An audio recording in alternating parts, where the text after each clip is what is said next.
A paz do Senhor a todos.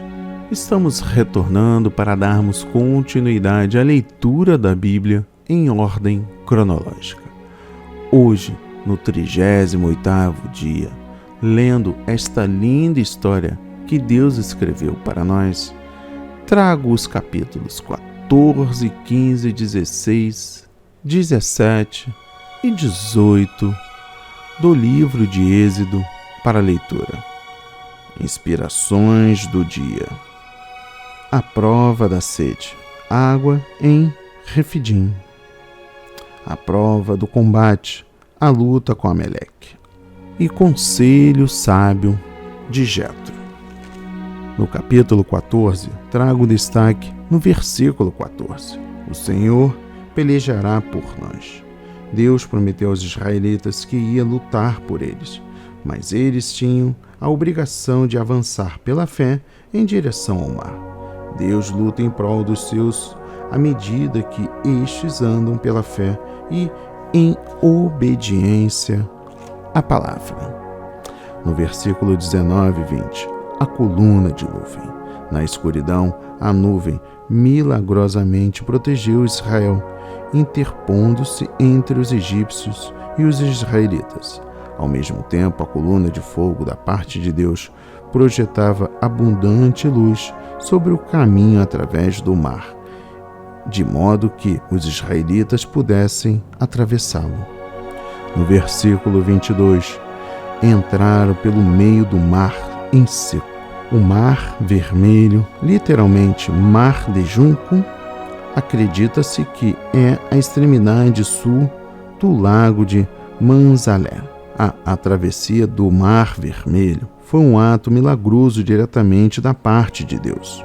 Os escritores bíblicos posteriores citaram esse evento para relembrar ao povo de Deus a respeito do seu poder e grandeza. O livramento de Israel através do Mar Vermelho confirmou a promessa de Deus: o Senhor pelejará por nós. No versículo 22, as águas, como um muro, e à sua direita e à sua esquerda. A formação de dois grandes muros de água por um vento forte requeria um milagre. Não se trata de simples ocorrência natural.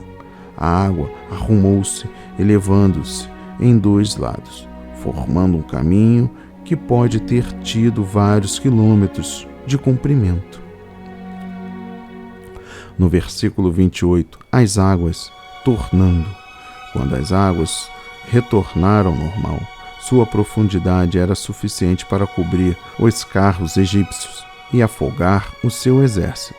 Dessa maneira, o Senhor lutou em favor de Israel e aniquilou os egípcios, assim como anteriormente ele lutara contra os deuses do Egito, derrotando-os.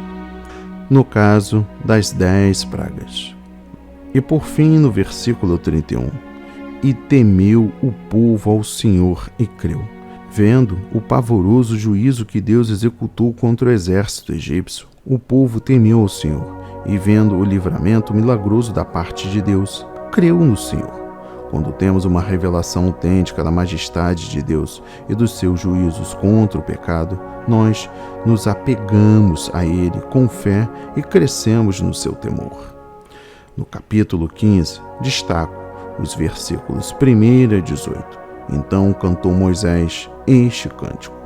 Este cântico celebra a vitória de Deus no Mar Vermelho contra o poder do Egito. É um hino de louvor e ações de graças a Deus por sua majestade, por seu poderio nas batalhas e pela sua fidelidade do seu povo. O livramento dos israelitas das mãos dos egípcios prefigura e profetiza a vitória do povo de Deus sobre Satanás e o anticristo nos últimos dias. Daí, um dos cânticos dos redimidos a ser chamado o Cântico de Moisés. No versículo 20, a profecia. Miriam é chamada profetisa porque o Espírito de Deus a tomou para ela entregar uma mensagem profética da parte de Deus ao povo.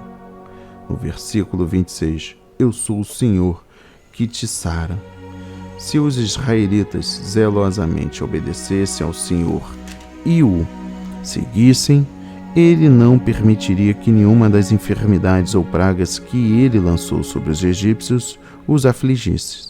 Essa promessa revela que o desejo primordial de Deus é curar o seu povo e não infligir-lhe doenças e enfermidade.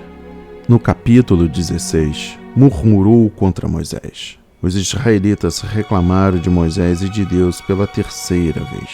Apesar de tudo que Deus fizera por eles, perderam rapidamente a fé na sua bondade, na sua sabedoria e na sua vontade para a vida deles. Paulo adverte os crentes do Novo Testamento para não seguirem o exemplo de Israel. Quando entre nós surgirem problemas graves, devemos, em vez de acusar a Deus de negligência e falta, entregar-lhe nossos caminhos e pedir-lhe humildemente ajuda e orientação na resolução dos problemas e confiar nele para agir em nosso favor. No versículo 4, pão dos céus. Esse pão dos céus é chamado de maná. No versículo 31, era um alimento especial enviado milagrosamente por Deus para alimentar o povo após o êxodo do Egito. Era uma substância branca semelhante à geada, formando flocos miúdos com o sabor de mel. O suprimento do maná cessou ao entrar Israel na terra prometida. A partir de então passaram a consumir outros alimentos da nova terra. O maná era um tipo de Jesus Cristo que, como verdadeiro pão do céu, concede-nos a vida eterna. No versículo 4, continuando, se anda em minha lei. O povo recebeu instruções precisas no tocante ao pão do céu, as quais objetivaram averiguar a disposição de Israel de confiar em Deus e obedecer-lhe. De igual modo, Deus às vezes evoca circunstâncias sobre nossa vida, de tal modo que a nossa fé e a nossa lealdade para com Ele sejam provadas.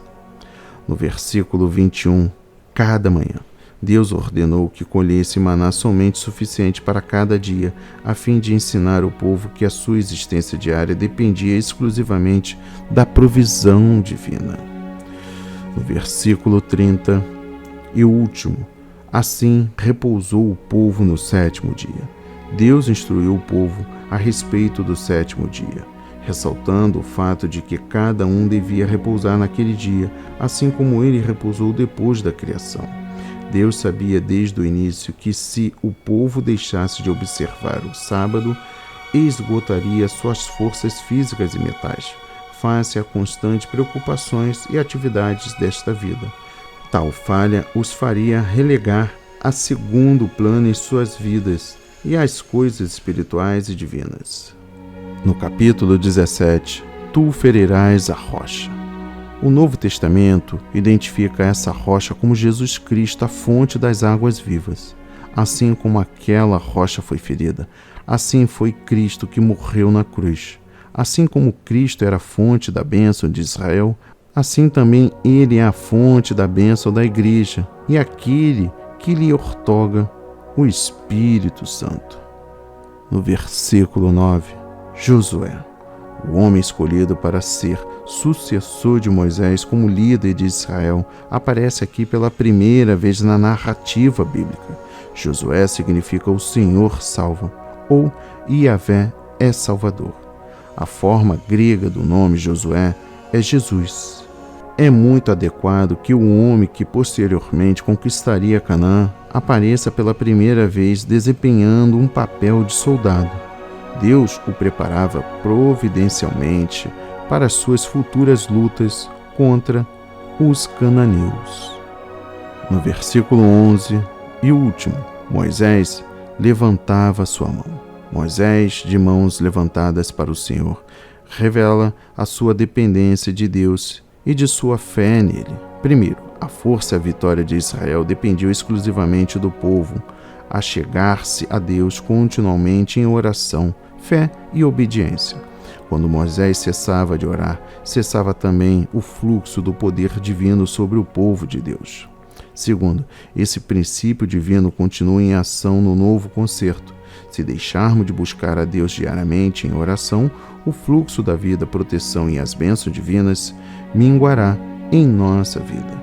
Nossa única esperança de vitória consiste em continuamente chegarmos perante o trono da graça por meio de Cristo, a fim de receber o poder e a graça de Deus para nos ajudar nas necessidades.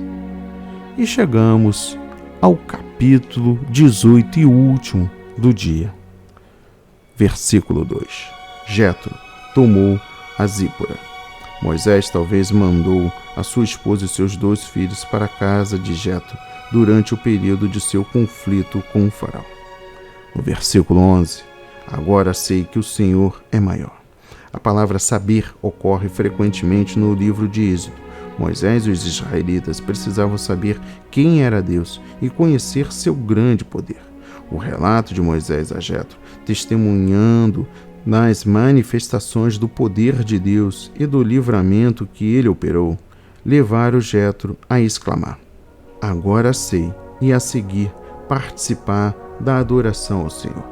Essas coisas estão registradas a fim de que nós também possamos conhecer e adorar o único Deus verdadeiro.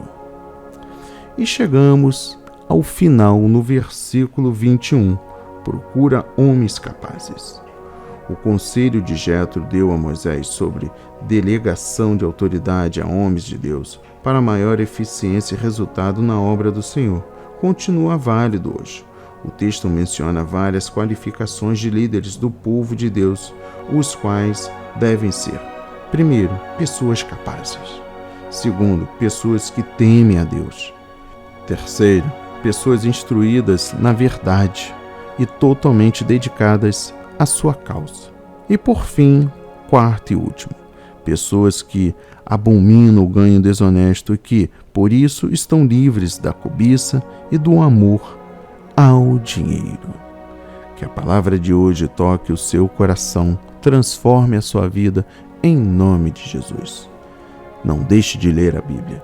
Quando deixamos de ler a Bíblia, é na realidade deixar de se aproximar de Deus. Amém e graças a Deus. Boa leitura a todos e fique com Deus.